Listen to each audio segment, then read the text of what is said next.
कठोपनिषद 19 पृष्ठ अध्याय 1 वल्ली 1। 19 पृष्ठ यजुर्वेदीय कठोपनिषद अध्याय 1 वल्ली 1। जगे चेतना विमलतम हो सत्य सुप्रकाश, शांति सर्व आनंद हो पाप ताप का नाश, बुद्धि वृद्धि विवेक बल आत्म बल बढ़ जाए, सद इच्छा मानस बल बढ़े, धृति धर्म को पाए। जय श्री राम, जय श्री राम, जय श्री राम। निश्चय से ऐतिहासिक कथा है कि मोक्ष की कामना करने वाला वाज श्रवस वह था। उसने दान में सर्वस्व दे दिया। उसका नचिकेता नामक पुत्र भी था। अन्न दान से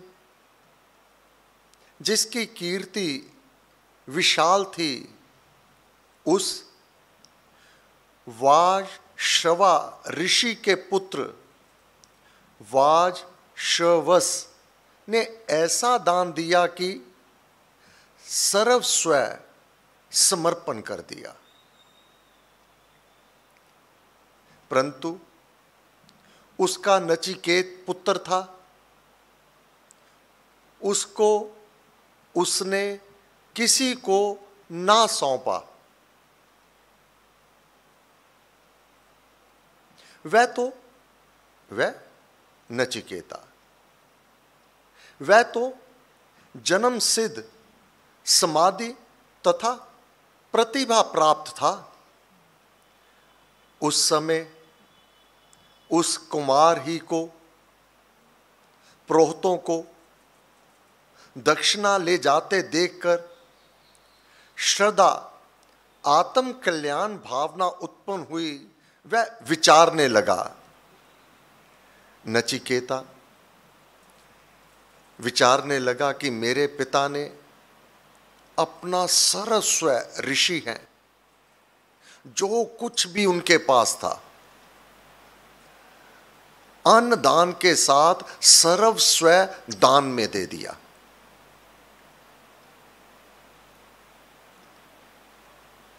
परंतु नचिकेता तो जन्म सिद्ध समाधि में तथा प्रतिभा प्राप्त था। वह शास्त्रों को जानता था। पिछले जन्म से वह पूंजी लेकर आया जो स्वतः ज्ञानवंत हो जाता है। अब नचिकेता ने जब अपने पिता द्वारा सर्वस्व दान को विचार किया कि पिता ने क्या क्या दान में दिया है, सब कुछ दे दिया। परंतु सब कुछ तो ये नहीं हुआ। मैं भी तो पिता का ही पुत्र था। मैं कोई कार्य सिद्ध कर सकता हूं। पिता ने मुझे अपने लिए बचा के रख लिया। नचिकेता विचारने लगा और अपने पिता से कहेगा, क्या गौएं दान में दे दी और जो कुछ भी था वह सब कुछ दान में दिया पिता ने। जिन्होंने पानी पी लिया है, यहां उन गौओं के प्रति वर्णन कर रहा है नचिकेता। जिन्होंने पानी पी लिया है, तृण खा लिए हैं, जो दूध दे चुकी हैं बूढ़ी गायें, अब दूध दे चुकी हैं, अब केवल जीवन है उनका, किसी भी योग्य नहीं है, अर्थात कोई भी दूध उनसे नहीं प्राप्त होने वाला। वह भी मेरे पिता ने ब्राह्मणों को गौएं असंख्य दान में दे दी हैं, जो दूध दे चुकी हैं और समर्थहीन हैं, उन गौओं को देता हुआ। अब यहां पर हमें ध्यान देना होगा, जब भी कोई वस्तु दान में देनी है, दान में अगर उस वस्तु का कोई महत्व ही नहीं है, वह दान में दे दी जावे। मानव को सब पता होता है, तभी कहा है किसी गरीब को गला सड़ा फल कदापि दान में ना दे देना। भोजन जो खराब हो चुका है स्वयं नहीं खाना, तो किसी गरीब को उसकी भूख तो वह भी खा जाएगा, परंतु उससे हानि क्या होगी? दिया तो दान, दान के उस दान के जो उपयोगी नहीं है, क्या प्राप्ति करवाएगा? उन गौओं को देता हुआ सुख रहत जो लोक है, उसको वह यजमान जाता है। उस लोक में अपना मार्ग खोल लेता है, जो दान बहुत महत्व नहीं रखता, जिसका लाभ नहीं होने वाला, जो देने वाला यजमान है, उसको उसके इस कर्म का परिणाम लोक की प्राप्ति होगी, परंतु सुख आनंद वह जहां लोक हैं वह ना प्राप्त होकर सुख रहत जो लोक है उसको वह यजमान जाता है। सर्व स्वदान में वाश्वस ने समर्थहीन गौएं भी दान कर दी। यह देखकर नचिकेता ने विचारा कि ऐसे दान से मनुष्य को आनंदमय लोक प्राप्त नहीं होते। मैं उपयोग की वस्तु हूं, पिता को चाहिए कि मुझे भी प्रदान कर दे। मुझे किसी ऋषि मुनि संत को वह दान में दे देते तो मैं सेवा करता। मैं तो उपयोगी वस्तु हूं, जो गौएं दूध दे चुकी हैं, बूढ़ी हो गई हैं, उनको दान करके तो मेरा पिता सुख रहत आनंद रहत उस लोक में चला जाएगा, उस लोक की प्राप्ति हो जाएगी। पुत्र कौन है जो अपने पिता को नरक धाम से बचा लेवे?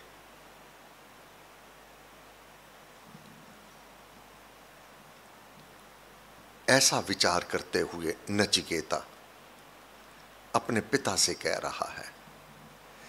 ऐसा सोचकर वह पिता को बोला, प्यारे, प्रत्येक शब्द का बहुत गहरा भेद है। ये जितने भी महान ग्रंथ हुए हैं, इनको समझना अथवा इनकी गहराई को एक बार ही प्राप्त कर लेना यह सुगम नहीं होता। श्रीमद् भगवत गीता कितने बार पाठ किया है, परंतु हर बार उसमें नया अर्थ सम्मुख आता है। क्यों? ये जितने भी महान ग्रंथ हैं, जितना जिज्ञासु होगा, जितनी लगन होगी, जितनी प्रीति होगी, ये अपना ज्ञान उतना ही वह प्रकट कर देते हैं। ये वह खजाना है ये खजाना देव छुपा करके रखते हैं, किसी अधिकारी के सम्मुख ही यह खजाना खोला जाता है। पिता को बोल रहा है, प्यारे। ऐसा सोचकर वह पिता को बोला, प्यारे मुझे किसको दोगे? पिता ने सुना अनसुना कर दिया। हे प्यारे, आपने यह निर्णय लिया कि मैं अपना सब कुछ दान में दे दूंगा। मैं भी तो तेरा पुत्र हूं, मुझे किसको दोगे? मैं तो काम की वस्तु हूं। नचिकेता ने, उसने ऐसा दोबारा तिबारा कहा, 2 बार 3 बार कहा। पिता सुन रहा है।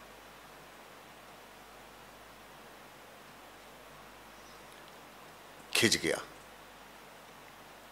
क्रोधित हो गया, पुत्र से रुष्ट हो गया।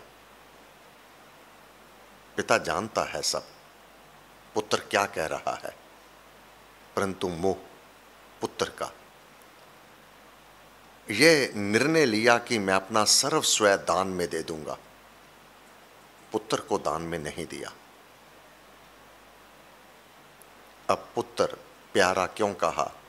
पिता प्यारा है कि इस दान से मेरा पिता सुख रहत आनंद लोक को प्राप्त कर लेगा। जहां सुख नहीं है, जहां आनंद नहीं है, इस कर्म के कारण वह लोक की से प्राप्ति हो जाएगी। अपने पिता को उस धाम से बचाते हुए आनंदमय सुखमय धाम में प्रवेश करवाने के लिए एक बार कहा, दोबारा कहा, 3 बार कहा, मुझे किसको दान में दोगे? निश्चित प्यार तो यही है ना, अपना प्यारा तो वही है ना, अपना सर्वस्व नुछावर कर देना। नचिकेता वही अपने पिता के लिए कर रहा है। वाश्वस उसको बोला, क्योंकि अब रुष्ट हो गया अपने पुत्र पर। तुझे मृत्यु को यमराज को देता हूं, क्रोध में बोला।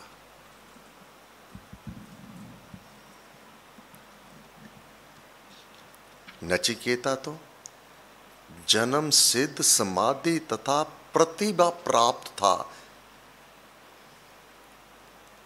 पुत्र की बात सुनकर पिता ने कहा कि मैं तुझे यम की शरण में समर्पण करता हूं। पिता का ऐसा कथन सुनकर नचिकेता वैवस्वत के पास चला गया। तुरंत। वैवस्वत कौन है? परमेश्वर का वह रूप जिसे हम मृत्यु कहते हैं, जिसे यमराज कहते हैं, वैवस्वत। नचिकेता वैवस्वत के पास चला गया, तुरंत समाहित हो गया। समाहित, शांत, एकाग्रचित होना। वह व्यक्ति जिसकी बुद्धि पुण्यमय होवे, क्षण में पिता का कहना कि मैं तुझे यमराज को सौंपता हूं, कितनी साधना होगी नचिकेता की। यह सुनते ही कि पिता ने मुझे यमराज को दान में दे दिया है, तुरंत वैवस्वत के पास पहुंच गया। ये मन की दौड़ से साधक की गति होती है। जैसे कोई व्यक्ति कभी अमेरिका घूमा हो, यहां पर बैठ करके वह मन से एक क्षण में उसी स्थान पर पहुंच जाता है, हजारों मील दूर। साधक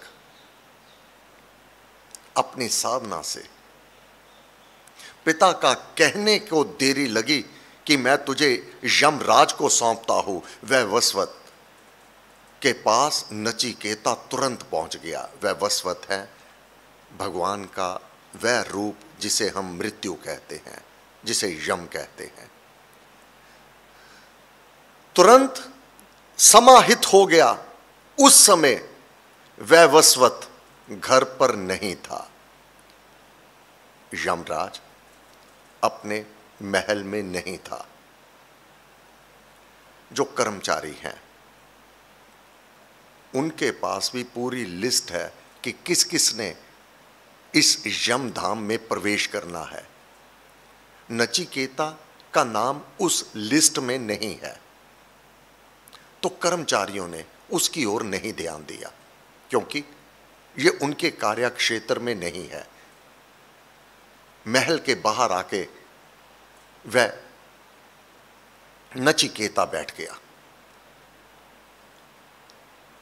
भीतर आंगन में 3 दिन 3 रात्रि बैठा रहेगा।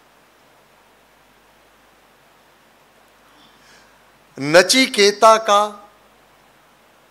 यम के पास घटी घटना है। दैवी दिशा में बहिरंग चेतना से काम नहीं होता। दैवी दिशा, ये बाहर के कर्मकलाप, आंख, कान, हाथ, पैर, ये काम नहीं करते। ये आंतरिक अवस्था है। बाह्य जगत से संबंध नहीं रहता। ये अवस्था है जैसे मानव इसी स्थान पर, अपने स्थान पर बैठकर जाप करता हुआ ध्यान में लीनता की लय अवस्था प्राप्त करके समाधि में प्रवेश कर जावे। अब उस समाधि में जो कुछ वह अवलोकन करेगा और वार्तालाप होगी, ये गाथा उस अवस्था की है। यह दुनिया है। जैसे हम इस शरीर में रहते हुए अपने कर्मकलाप करते हैं, इसी प्रकार समाधि में सूक्ष्म आत्मा क्या क्या वार्तालाप करती है, ये भी दुनिया है और ये सत्य है। ये कोई मिथ्या नहीं है, ये वास्तविकता है। केवल साधना संपन्न ही इसको और इसमें विचरण कर पाते हैं। साधारणता साधक जाप में, ध्यान में जो कुछ अवलोकन करता है, जो उसे अनुभूतियां होती हैं कि गुरुदेव उठ खड़े हुए हैं, अपनी बाजू ऊपर किए हुए हैं, नाम का जाप, वह भजन कीर्तन में नाच रहे हैं, यह सत्य हुआ करता है।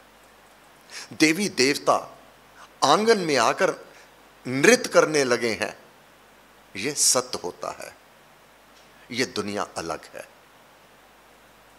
कोई भ्रम नहीं होता, वास्तविकता होती है। जिस प्रकार संजय को और अर्जुन को दिव्य दृष्टि प्राप्त करवा करके भगवान ने अपना विराट स्वरूप, ईश्वरीय स्वरूप दिखाया, यह वह स्वरूप है। आंतरिक आत्मिक नेत्र तब खुल जाते हैं।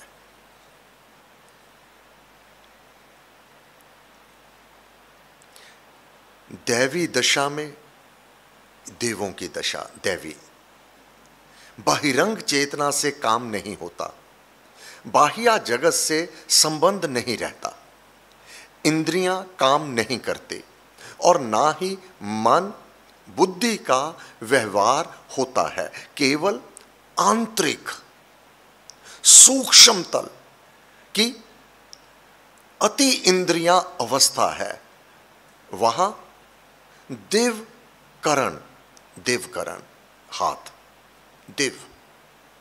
दिव्करण और देव भाव ही काम किया करता है। इस अवस्था में नचिकेता पहुंच गया है।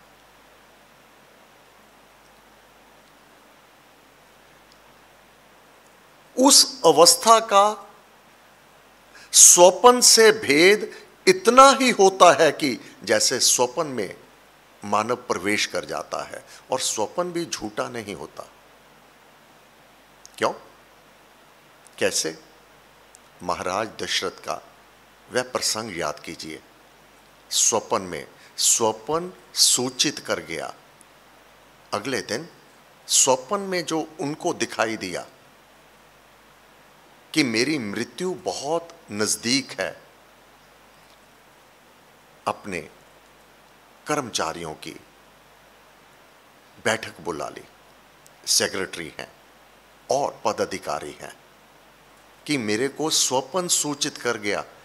स्वप्न में मेरे को मेरी आत्मा ने बता दिया कि अब तेरे पास समय अधिक नहीं है, 7 दिन भी नहीं है। भरत शत्रुघ्न नानके कश्मीर गए हुए हैं, उनको वहां से आने में कम से कम 7 दिन 7 रात्रि बिना विश्राम किए घोड़े सरपट दौड़ाए जाएं, तब वह पहुंच पाएंगे। परंतु कोई साधन नहीं है सूचना देने की। पहले यहां से कोई घुड़सवार 7 दिन 7 रात्रि बिना विश्राम किए जावे और उनको सूचना देवे। वह 7 दिन 7 रात्रि बिना विश्राम के, बिना घोड़ों को पानी दाना रास्ते में दिए, वह सरपट घोड़े दौड़ाए जाएं, तब वह अयोध्या जी में आप पहुंचेंगे। महाराज दशरथ ने कहा, स्वप्न सूचित कर दिया कि मेरे पास इतना भी समय नहीं है, इसलिए मैं चाहता हूं कि युवराज पद प्राप्त करवाया जाए। जो भी अधिकारी है सर्वसम्मति से, जो ज्येष्ठ पुत्र है श्री रामचंद्र, निर्णय लिया गया। क्या? किसके आधार पर? स्वप्न के आधार पर। और यहां उपनिषद में, कठोपनिषद में भी स्वप्न की बात, सत की वर्णन कर रहे हैं। उस अवस्था का स्वप्न से भेद इतना ही होता है कि उसमें सत ही सत प्रकट हुआ करता है। साधारण मानव का स्वप्न वह विचरने लगता है इधर उधर, परंतु उसमें पूर्णता सत्यता नहीं होती। साधना संपन्न और साधारण मानव के स्वप्न में भी बहुत भारी अंतर रहता है। यहां उपनिषद स्पष्ट करते हैं, जो स्वप्न है इसको हल्के में नहीं लिया जा सकता, परंतु अंतर है साधक का स्वप्न और साधारण मानव का स्वप्न। उसमें सत ही सत्य प्रकट होता है। इस लोकातर अवस्था को दिव्य तथा देव समाधि कहा जा सकता है, जिस अवस्था में अब नचिकेता वार्तालाप करेगा भगवान के उस रूप से, उसका वह स्वरूप जिसे मृत्यु कहा, क्योंकि सबको हरने वाली मृत्यु मैं हूं, गीता सिद्धांत है। मैं ही हूं जो मृत्यु के रूप में मानव के पास पहुंचती हूं। उस अवस्था में देश काल आदि की प्रतीति भी पूरी हुआ करती है।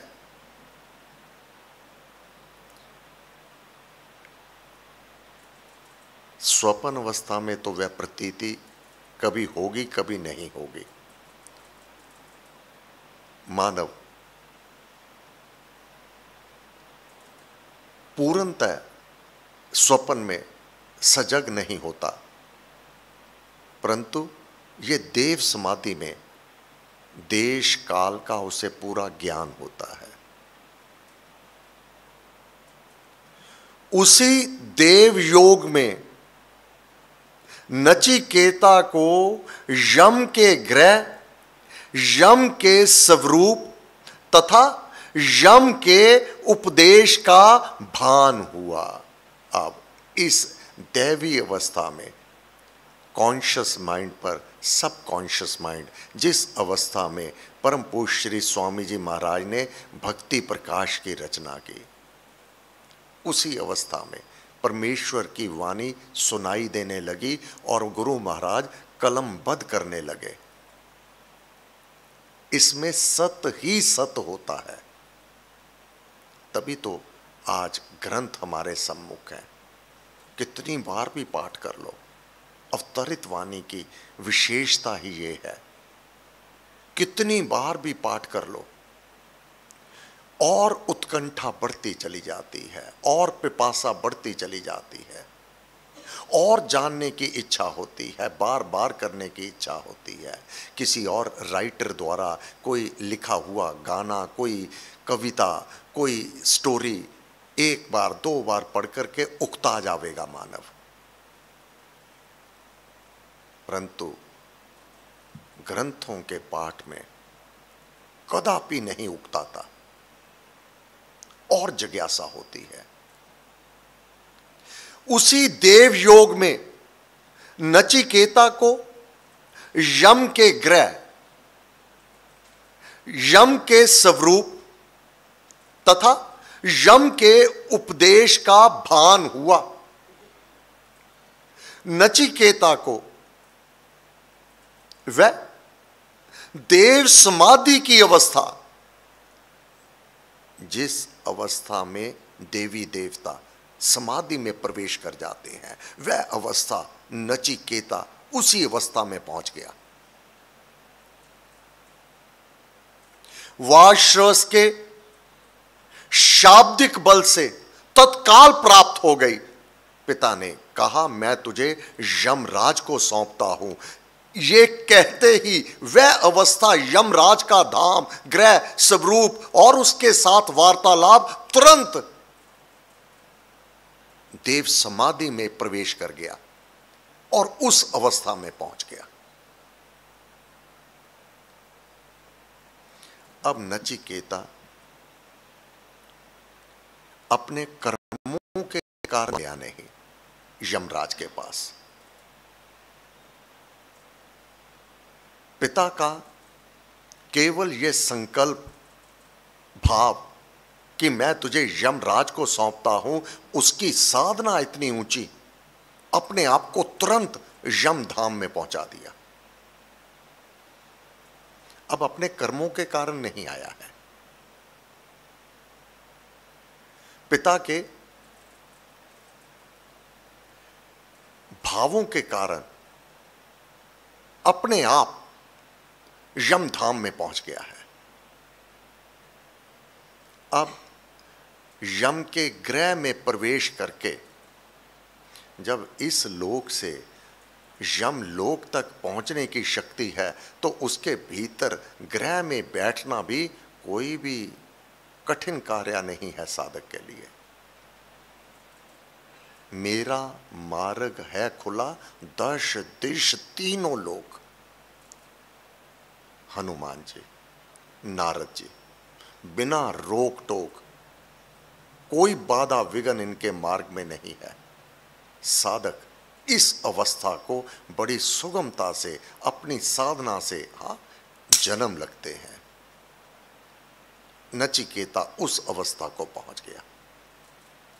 अब विचारने लगा, क्योंकि यमराज वैवस्वत अपने घर पर नहीं है। विचारने लगा कि यमराज मेरे से क्या काम लगा, ना तो वह पापी है, ना पाप कर्मी है, ना ही अभी उसका उस ग्रह में प्रवेश का समय था। विचारने लगा, क्या बहुतों में, नचिकेता यह विचार कर रहा है मन ही मन, बहुतों में मैं प्रथम हूं, अर्थात बहुतों में, एक नहीं अनेकों में मैं अग्रणी श्रेणी में हूं, अपने गुणों के कारण, अपनी सिद्धियों के कारण, अपनी साधना के कारण प्रथम हूं, श्रेष्ठ हूं। बहुतों में मध्यम में हूं, मेरे से भी अधिक शक्तिशाली, साधना संपन्न, विद्यमान हैं, उनसे मैं कम मद में हूं।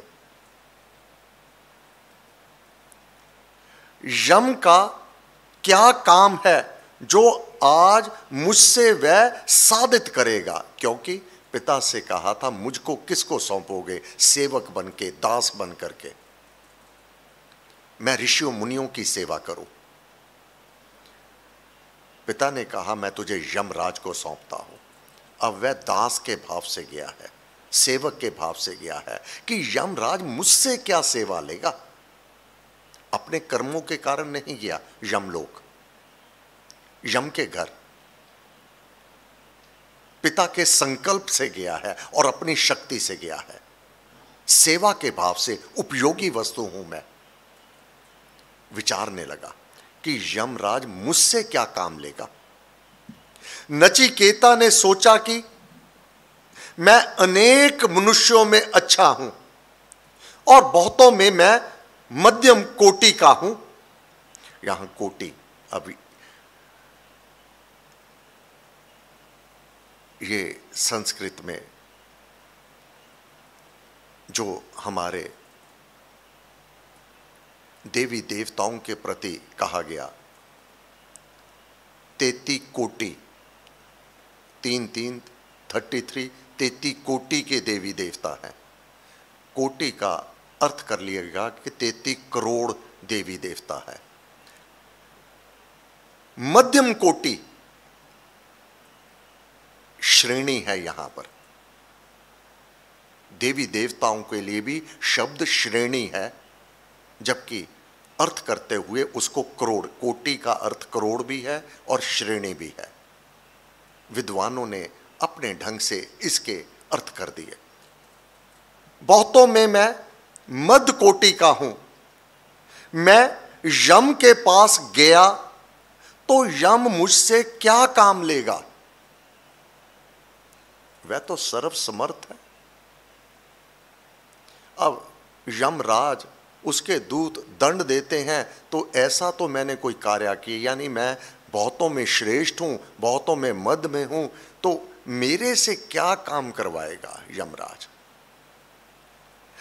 यम तो ईश्वर का शासन स्वरूप है। ना भूलें इस पंक्ति को, इस लाइन को ना भूलना। डर नहीं लगेगा मृत्यु से। यम कौन है? यम तो ईश्वर का शासन स्वरूप है।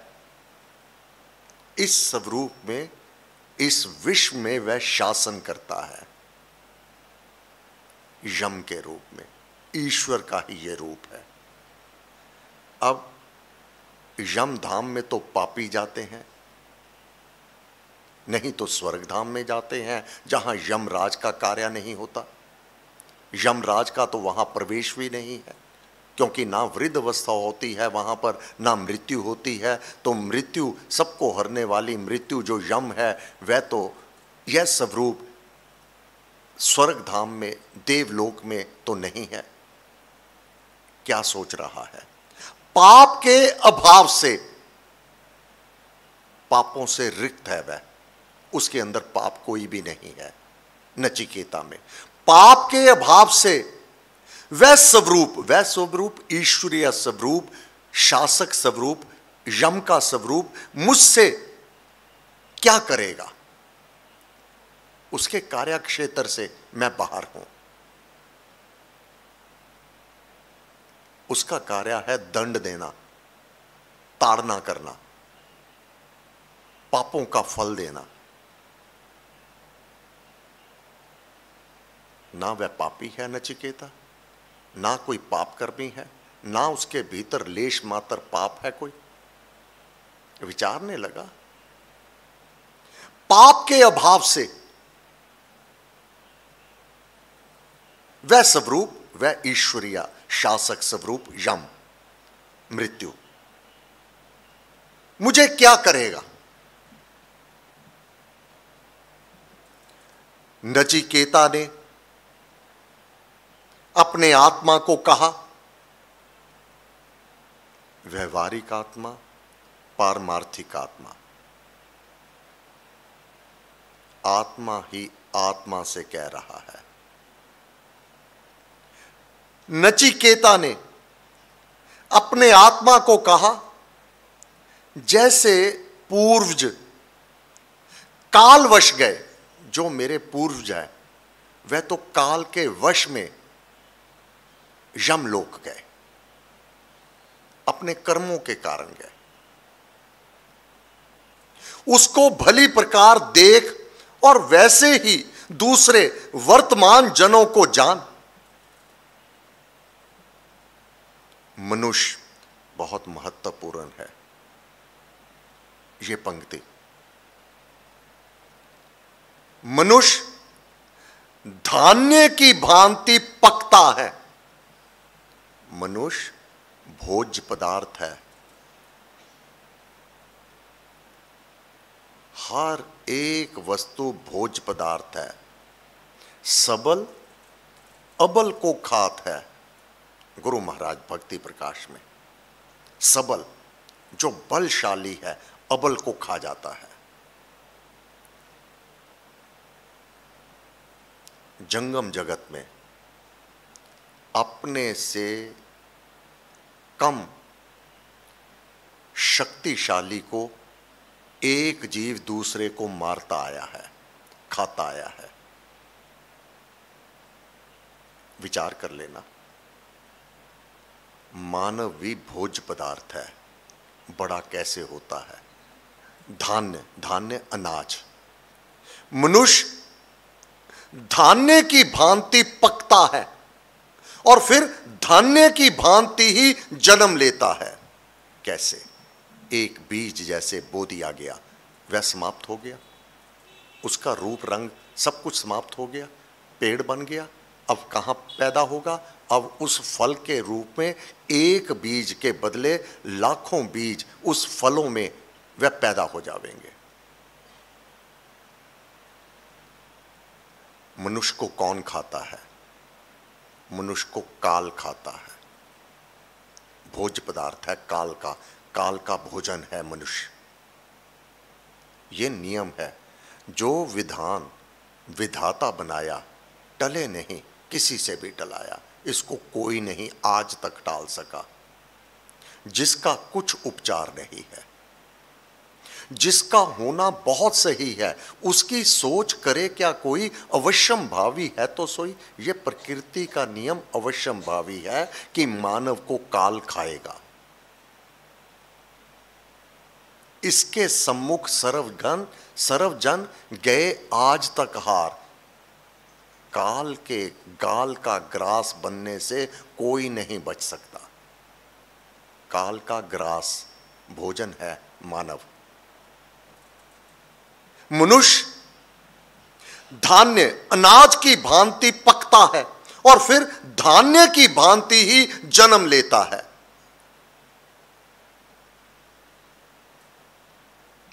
यम के नियम न्याय में जैसे पूर्व काल के मनुष्य मरते रहे, ऐसे ही वर्तमान काल के मरते हैं। हम वर्तमान में बैठे हैं, श्राद्ध चल रहे हैं। जो प्रकृति का नियम है उससे पूर्णतः ज्ञानवंत हो जाना, अपने भय से मुक्त होना है।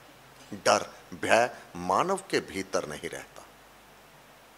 जो विधान है, जो नियम है, अपने अधिकार क्षेत्र से बाहर की चिंता करना तुझे उचित नहीं है। यह जन्म और मृत्यु तेरे वश की बात नहीं है, यह किसी और नियंता की नीति है। तेरे को तो उसके सम्मुख नतमस्तक होना होगा। तेरे को अपने कर्मों का निरीक्षण करना होगा। बस जैसे कर्म करे जन कोई, वैसे फल पाता है सोई। जैसा बीज भूमि में बोवे, औंकर फल वैसा ही होवे। यम के नियम न्याय में जैसे पूर्व काल के मनुष्य मरते रहे, ऐसे ही वर्तमान काल के मरते हैं कर्मवश। कर्मवश।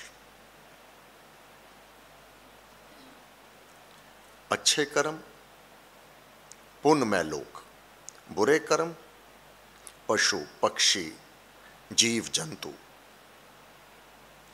कर्मवश मनुष्य धान्य की भांति पकता है, सबको काल खाएगा। मरता है और धान्य की भांति ही फिर जन्म धारण करता है। इस नियम से कोई भी मनुष्य नहीं बच सकता। ऐसी विचार परंपरा में मगन नचिकेता वैवस्वत के घर में 3 दिन तक रहा।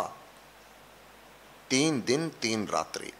चौथे दिन के आरंभ में जब वैवस्वत यमराज, भगवान का शासक स्वरूप, स्वयं भगवान जो इस सृष्टि को चला रहे हैं, इस रूप में वैवस्वत स्वगृह में आया, तो उसने अपने घर में 3 दिन का निराहार अतिथि नचिकेता दीख पड़ा।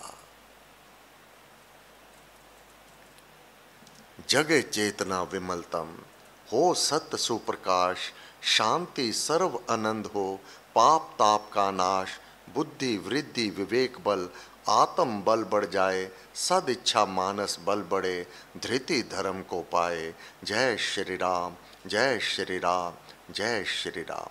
आज मंगलवार सायं प्रार्थना सभा 7 से 8:15 बजे तक। सर्वशक्ति मते परमात्मने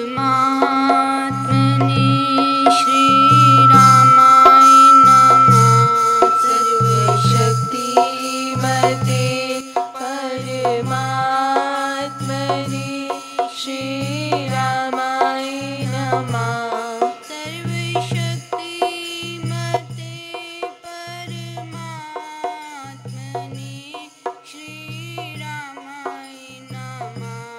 सर्वशक्ति मते परमात्मने श्री रामाय नमः। सर्वशक्ति मते परमात्मने श्री रामाय नमः। सर्वशक्ति मते परमात्मने श्री रामाय नमः। सर्वशक्ति मते परमात्मने श्री रामाय नमः। सर्वशक्ति मते परमात्मने श्री रामाय नमः। सर्वशक्ति मते परमात्मने